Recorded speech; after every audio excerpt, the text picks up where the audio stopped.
Morning students, this is our chapter Plant Kingdom and today we'll study about gymnosperms. Gymnos means naked, sperma means seeds.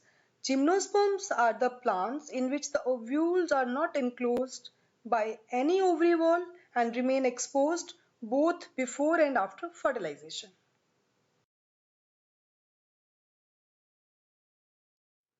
Most of the gymnosperms are evergreen, perennial woody trees or shrubs. The gymnosperms are plants in which the ovules are not enclosed by any ovary wall and remain exposed both before and after fertilization. They are non-flowering plants producing naked seeds means fruits are not produced. Xylem has tracheids and phloem is with sieve cells.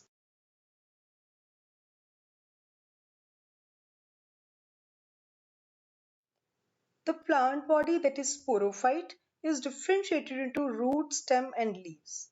First of all, we'll see roots. Roots, specialized corallite roots of cycas show association with nitrogen fixing blue-green algae, means cyanobacteria, and pinus show association with endophytic fungi called mycorrhizae.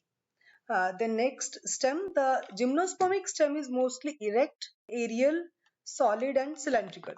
In cycas, it's unbranched, while in pinus, cedrus and conifers, it's branched.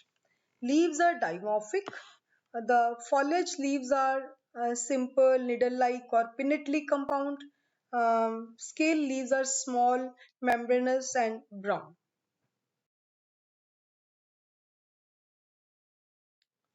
The gymnosperms are heterosporous. They produce haploid microspores and megaspores. The two kinds of spores are produced within sporangia that are borne on leafy structures called sporophylls, which are arranged spirally along an axis to form legs or compact strobili or cones. So you have seen pinus male cone and female cone in the lab.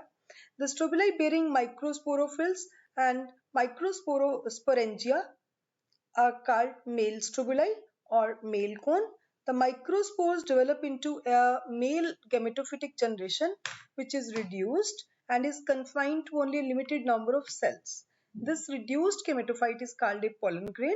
The development of pollen grains takes place within the microsporangia. The cones bearing megasporophyll with ovules or megasporangia are called macrosporangiate or female strobili. The male or female cones may be born on same tree as in Pinus. However, in Cycas, male cones and megasporophylls are born on different trees. The megaspore mother cell is differentiated from one of the cells of the nucellus. The nucellus is protected by envelopes and the composite structure is called an ovule. In gymnosperms, the male and female gametophytes don't have an independent free living existence. They remain within the sporangia, retained on the sporophytes. The pollen grain is released from the microsporangium. They are carried in air currents and come in contact with the opening of the ovules borne on megasporophylls. The pollen tube carrying the male gametes grows towards archegonia in the ovule and discharge their contents near the mouth of the archegonia. Following fertilization, zygote develops into embryo and the ovule into seeds, but seeds are not covered, they are naked.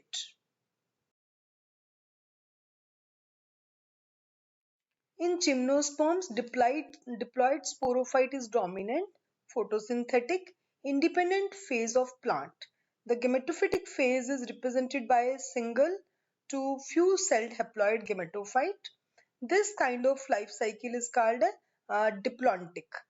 All seed-bearing plants, that is gymnosperms and angiosperms, follow this pattern. So this type of alternation of generation is called diplontic life cycle.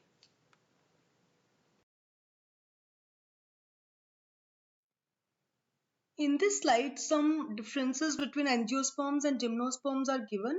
So, in angiosperms, ovules are enclosed in an ovary, pollen chamber and pollination drop are absent, archegonia are absent, Each ovule has only one female gamete and double fertilization is present. And in gymnosperms, ovules are naked, pollen chamber and pollination drop are present, 2 to 8 archegonia are present, and ovule has 2 to 8 female gametes. No double fertilization is present, and endosperm is haploid and formed before fertilization. Whereas in angiosperms, endosperm is triploid and formed after fertilization.